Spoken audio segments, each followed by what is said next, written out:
Today we'll be reading Horton Here's a Who by Dr. Seuss.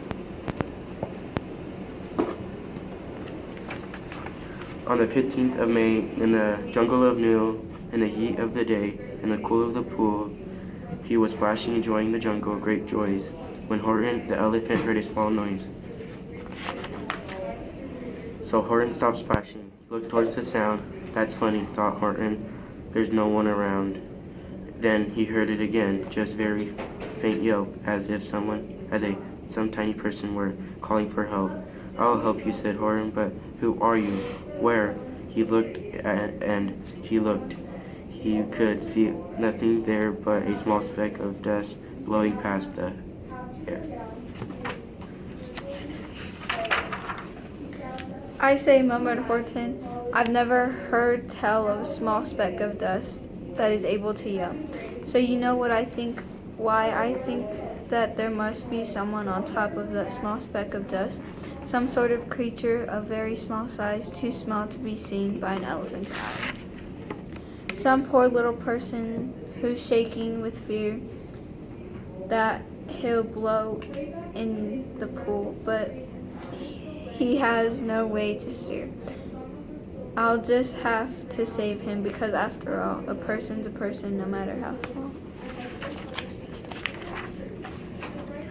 So gently and using a greatest of care, the elephant stretched his great trunk through the air and lifted the dust speck and carried it over and placed it down, safe on the very soft floor.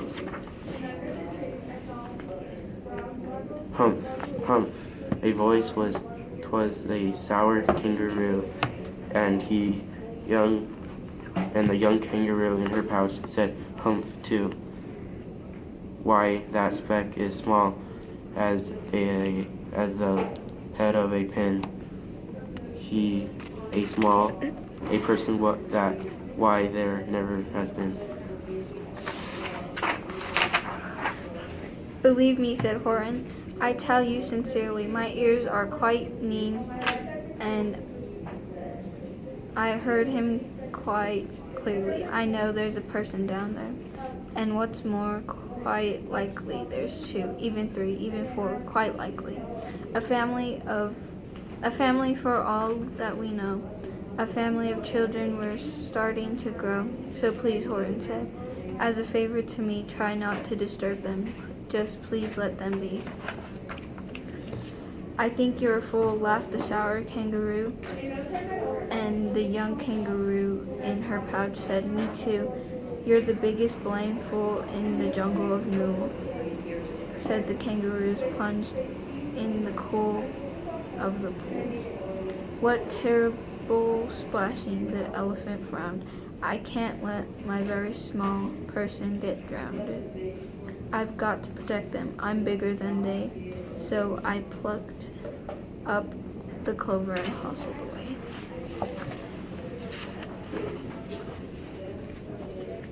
Through the high jungle treetops, the news quickly spread. He talks to a dust speck. He's out of his head. Just look at him walk with the speck on the flower. And Horton walked wearing almost an hour. Should I put the speck down? Horton thought with alarm. If I do, these small persons may come to great harm. I can't put it down, and I won't. After all, a person, no matter how small. Then Horton stopped walking. A speck voice was talking. A voice was so faint he could just barely hear it. Speak up, please, said Horton. He put his ear near it. My friend, came the voice. You're a very fine friend. Here, help all of us folks on the dust speck. No, and there, you've saved our houses, our ceilings, our floors. You've saved all of our churches and grocery stores. You mean, Horton gasped, you have buildings there too? Oh yes, piped the voice. We most certainly do. I know, called the voice. I'm too small to be seen, but my mayor of town that is friendly and clean. Our buildings to you would seem terribly small, but to us who aren't big, they are wonderfully tall. My town is called Whoville, for I am who, and we whose are all thankful and grateful to you. And Horton called back to the mayor of the town, "You're safe now. Don't worry. I won't let you down."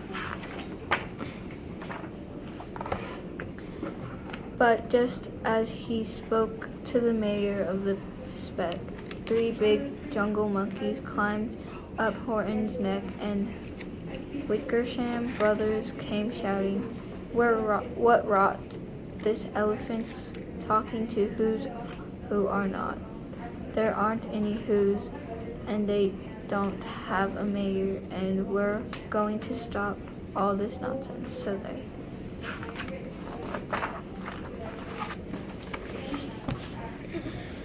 They scratched Horton's clover. They carried it off to a black-bottomed eagle named Flicknock, a mighty strong eagle of the swift wing. And they said, "Will you kindly get rid of this thing?"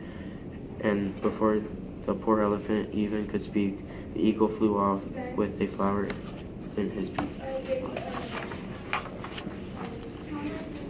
All that late afternoon and far into the night, the black-bottomed bird flapped his wings in a fast flight, while Horton chased after with groans and stones that tattered the toenails of,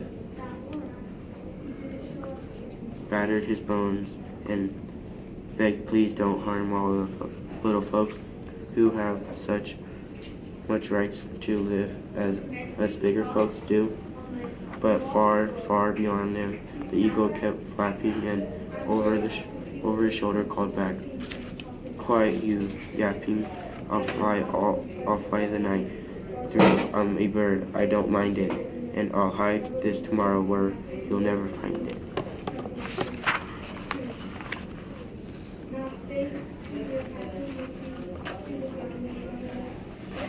And at 6:56 the next morning, he did it.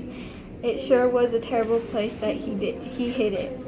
He let that small clover drop somewhere hundreds of miles wide. "Find that," sneered the bird, "but I think you will fail." And he left with a flip of his black-bottomed tail.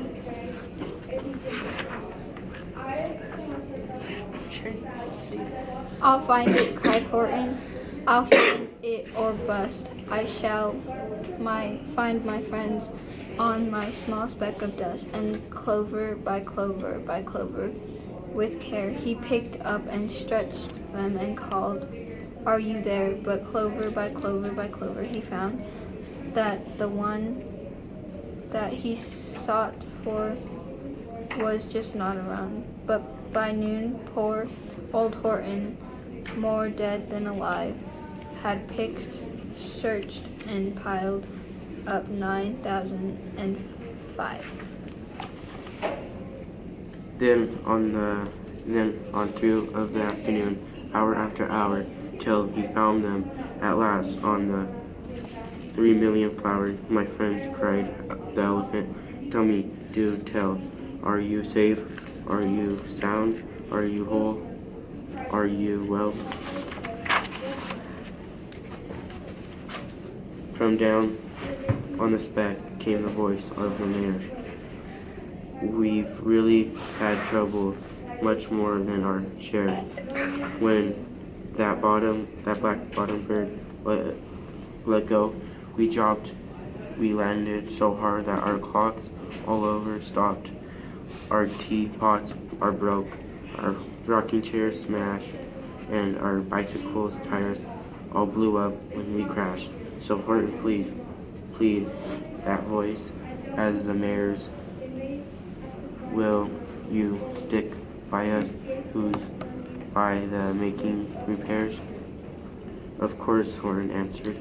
"Of course I'll stick I'll stick by your small folks through the thin and through the thick.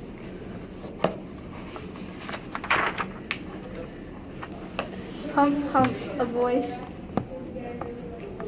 For almost 2 days we've run wild and insisted on chatting with persons who never existed. Such carryings on in our peaceful jungle. We've had quite enough of your bellowing bungle, and I'm here to state, snapped the big kangaroo, that your silly, nonsensical game is all through. And the young kangaroo in her pouch said, me too.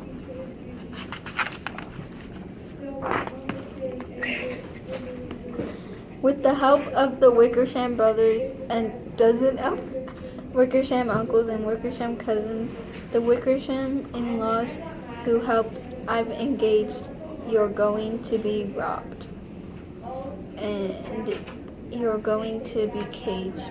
And as for your just spec, that we shall boil in a hot steaming kettle of bezel nut oil. Boil it, gasped Horton. Oh, that you can't do.